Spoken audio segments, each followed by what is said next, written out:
قاتل میرا نشاں مٹانے پہ ہے بضد، میں بھی ثنا کی نوک پر اپنا سر چھوڑ جاؤں گا، اپنے ڈوبنے کی علامت کے طور پر دریاؤں میں ایک آدھ بھنور چھوڑ جاؤں گا۔ لشکر کریں گے میرے بعد میری دلیری پہ تبصرے، میں مر کے بھی زندگی کی خبر چھوڑ جاؤں گا۔ آ جا کے ابھی ضبط کا موسم نہیں گزرا، آ جا کے پہاڑوں پہ ابھی برف جمی ہے، خوابوں کے جزیروں سے ستاروں کی حدوں تک اس بزم میں سب کچھ ہے، ایک تیری کمی ہے، نمایاں ہو کے دکھلا دے انہیں حسن و جمال اپنا، بڑی مدت سے چرچے ہیں تیرے باریک بینوں میں۔ میں دعوت خطاب دے رہا ہوں مناظر اسلام متکلم احناف حضرت اقدس مولانا محمد نواز صاحب کو کہ وہ تشریف لائیں اور آپ حضرات سے مخاطب ہوں۔ حضرت اقدس مولانا محمد نواز صاحب۔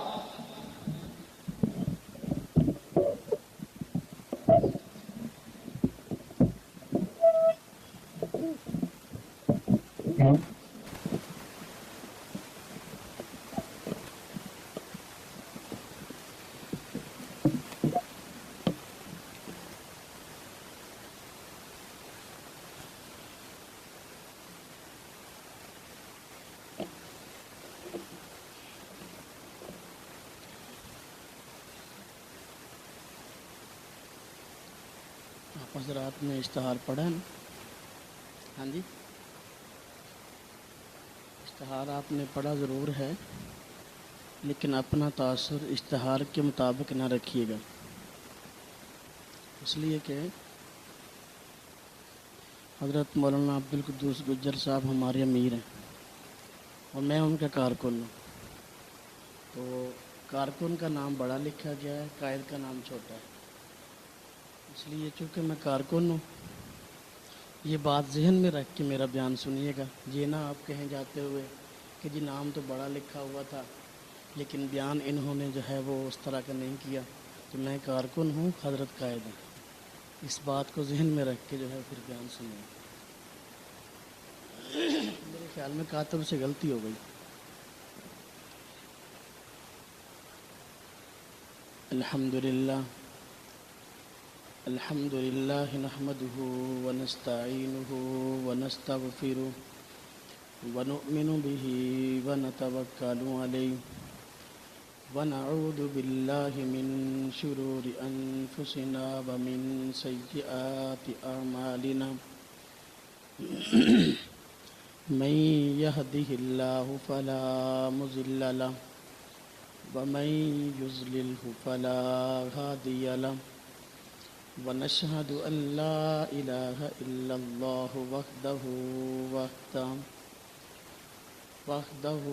لا شريك له ونشهد أن سيدنا وسندنا ونبينا ومولانا محمدا عبده ورسوله أما بعد فأعوذ بالله من الشيطان الرجيم بسم اللہ الرحمن الرحیم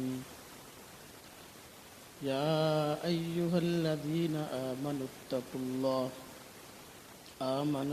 اللہ وقولوا مع الصادقین قال النبی صلی اللہ علیہ وسلم ید اللہ علی الجماعہ آمنت باللہ صدق اللہ العظیم وصدق رسولہ النبی الکریم ونحن علی ذلک من الشاہدین والشاکرین والحمد للہ رب العالمین۔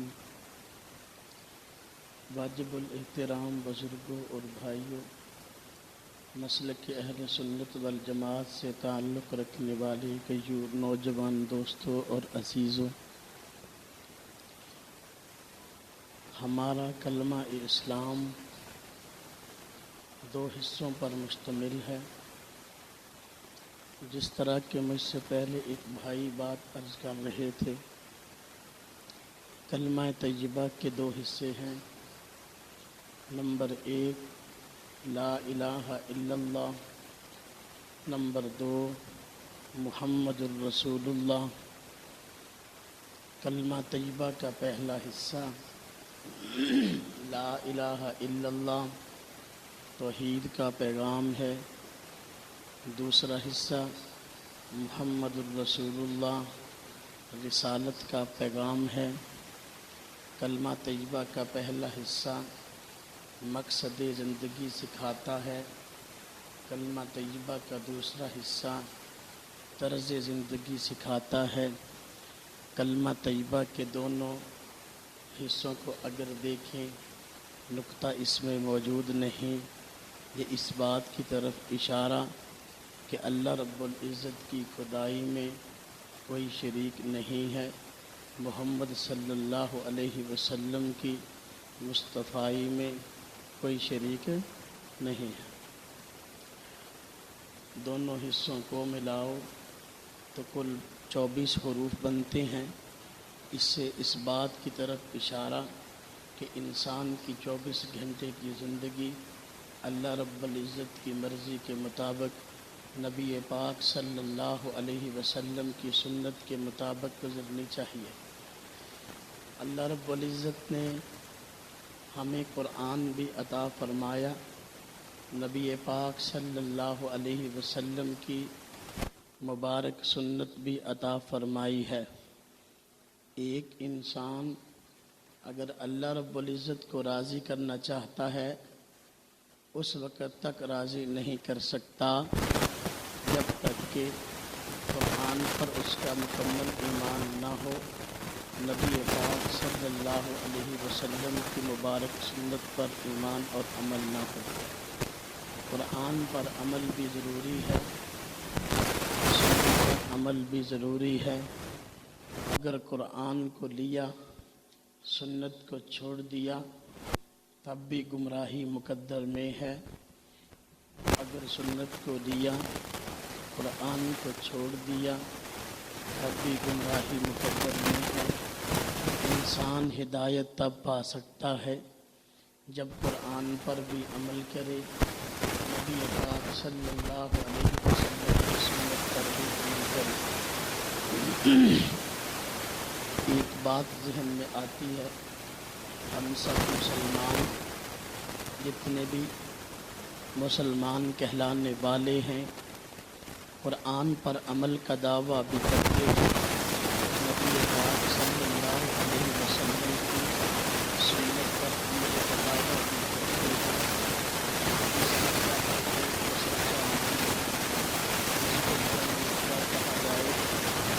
جو بھی آدمی قرآن کا نام لے، سنت کا نام لے، ہم کہیں صراط مستقیم پہ ہے۔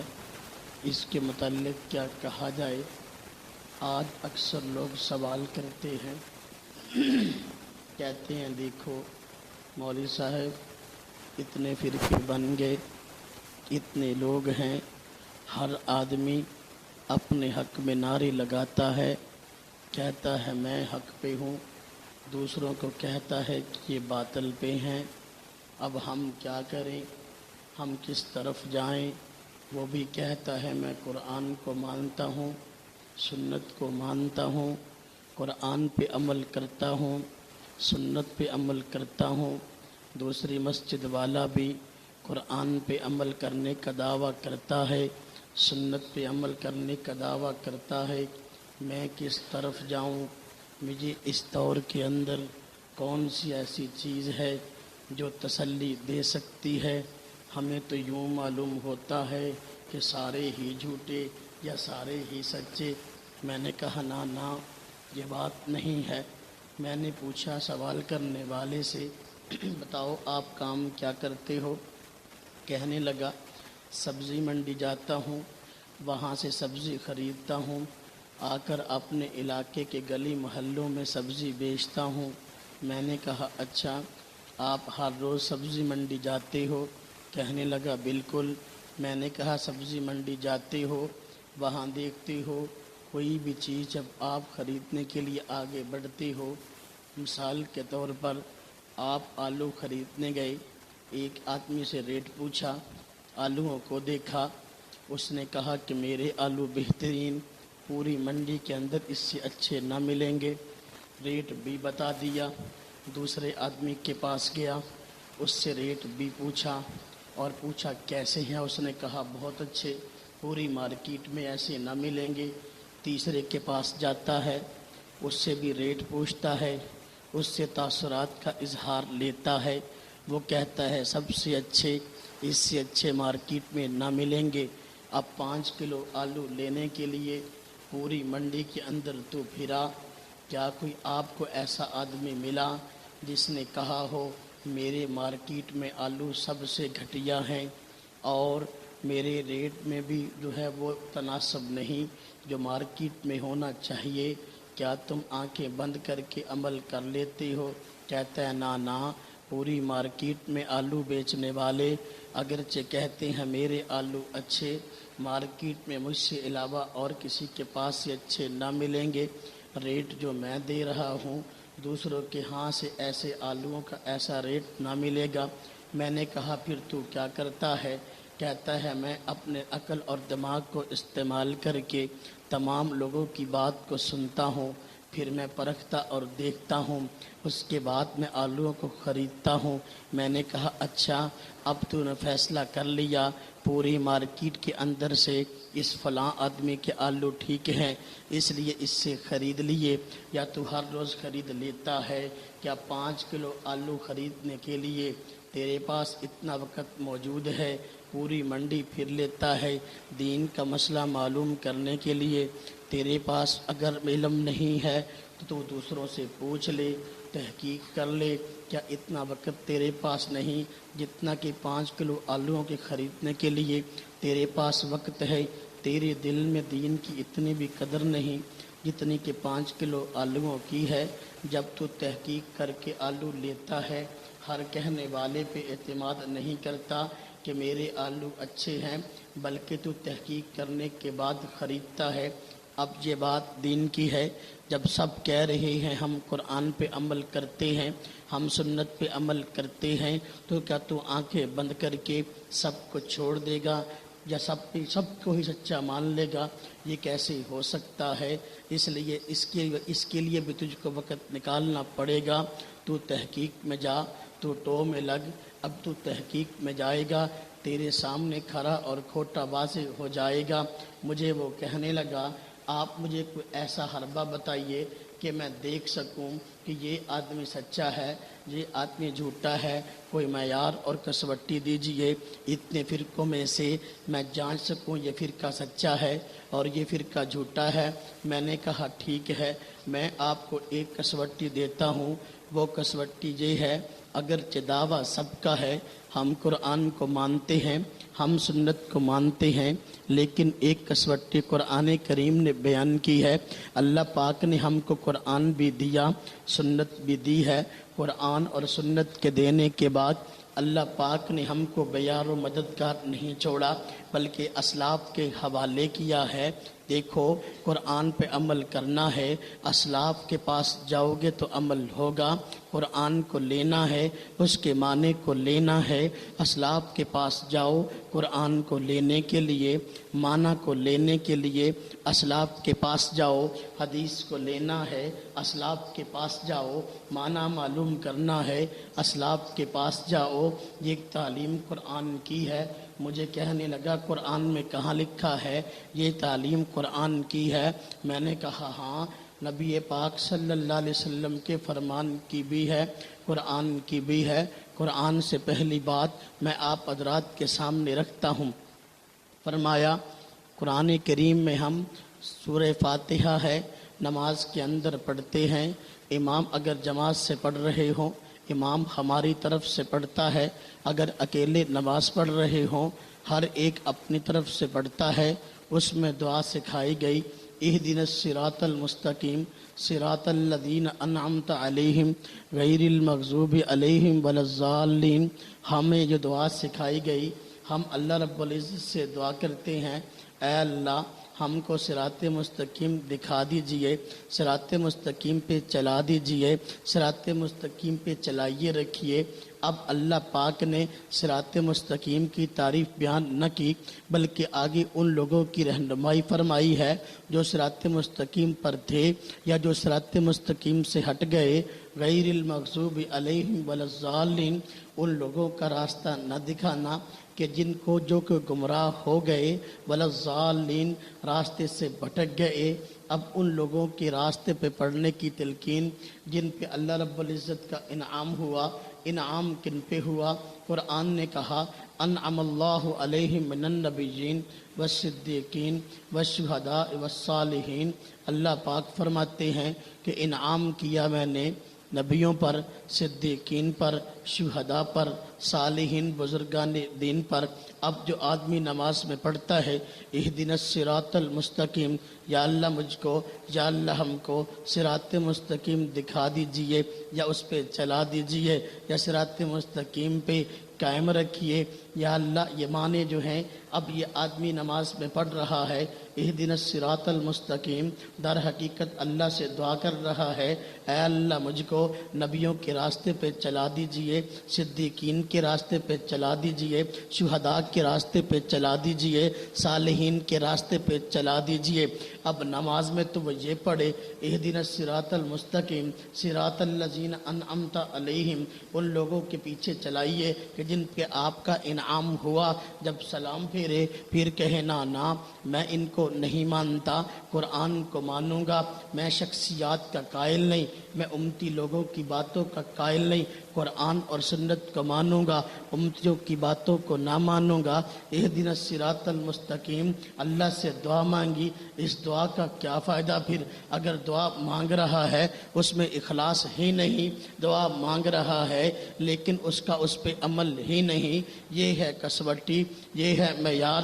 جو آدمی قرآن اور سنت کو ماننے کا دعویٰ کرتا ہے، اگر اسلاف پہ اعتبار کرتا ہے، قرآن اسلاف سے لیتا ہے، اس کی تشریح بھی اسلاف سے لیتا ہے، سنت اسلاف سے لیتا ہے، اس کی تشریح بھی اسلاف سے لیتا ہے، وہ آدمی کامیاب، وہ آدمی حق پہ، وہ آدمی صراط مستقیم پہ۔ جو آدمی قرآن کو لے اسلاف سے معنی اپنا کرے، جو آدمی سنت لے اسلاف سے معنی اپنا کرے، وہ آدمی اس آیت کی روشنی میں صراط مستقیم پہ نہیں۔ میں کہتا ہوں اللہ پاک نے قرآن کریم میں دوسری جگہ ارشاد فرمایا یا ایھا الذین آمنوا اتقوا اللہ وکونوا مع الصادقین، اے ایمان والو اللہ سے ڈرو، تقوی اختیار کرو۔ یا اللہ تقوی اختیار کرنے کی صورت کیا ہے؟ کیسے ہم متقی پرہیزگار بن جائیں؟ اللہ پاک نے فرمایا وکونوا مع الصادقین، سچوں کے ساتھ ہو جاؤ۔ معلوم ہوا قرآن کو سمجھنا ہے، سنت کو سمجھنا ہے، قرآن کو لینا ہے، سنت کو لینا ہے، لیکن سچوں کے ساتھ ہو کر لینا ہے، سچوں کی صحبت نہیں چھوڑنی۔ اگر قرآن لے لیا سچوں کی صحبت چھوڑ دی، اگر سنت لے لی سچوں کی صحبت چھوڑ دی، قرآن کے اس حکم پر عمل نہ ہوا۔ اب سچے کون ہیں؟ صحابہ کرام کے سچے ہونے میں کسی کو مسلمان کو شبہ نہیں، تابعین کے سچے ہونے میں مسلمانوں کو شبہ نہیں، فقہا کے سچے ہونے میں کسی کو شبہ نہیں۔ اس لیے ہم کہتے ہیں قرآن کا حکم ہے اگر تم نے متقی پرہیزگار بننا ہے تو پھر سچوں کے ساتھ ہو جاؤ، اسلاف کے ساتھ ہو جاؤ، صحابہ کرام کا مقتدا مان لو، فقہاء کرام کا مقتدا مان لو۔ ایک آدمی مجھے کہنے لگا اللہ پاک نے فرمایا ہے اطیعوا اللہ و اطیعوا الرسول، دیکھو اللہ کی اطاعت کرو، رسول کی اطاعت کرو۔ میں نے کہا بالکل، اللہ پاک نے ہم کو یہ بھی فرمایا ہے وَأُولِي الْأَمْرِ مِنْكُمْ۔ اگلی آیت کے حصے کو پڑھو، اللہ پاک نے فرمایا اللہ کی اطاعت کرو، رسول اللہ صلی اللہ علیہ وسلم کی اطاعت کرو اور اولی الامر کی کرو۔ حضرت ابن عباس مفسر قرآن رضی اللہ تعالی عنہما فرماتے ہیں یہاں اولی الامر سے مراد فقہاء کرام ہے۔ معلوم ہوا قرآن کو بھی لینا ہے، سنت کو بھی لینا ہے، اللہ کی اطاعت بھی کرنی ہے، نبی پاک صلی اللہ علیہ وسلم کی اطاعت بھی کرنی ہے، لیکن اس اطاعت کے لیے اللہ کے نبی صلی اللہ علیہ وسلم نے، اللہ رب العزت نے ہم کو فقہائے کرام کے پاس بھیج دیا، جاؤ اگر اللہ کی اطاعت کرنی ہے اولی الامر کے پاس جاؤ، اگر نبی پاک صلی اللہ علیہ وسلم کی اطاعت کرنی ہے تو انبیاء کی احادیث کا معنی، انبیاء کی سنتوں کو صحیح معنوں میں فقہا سمجھتے ہیں، جاؤ ان سے معنی لو۔ اب یہ قرآن کا حکم ہے۔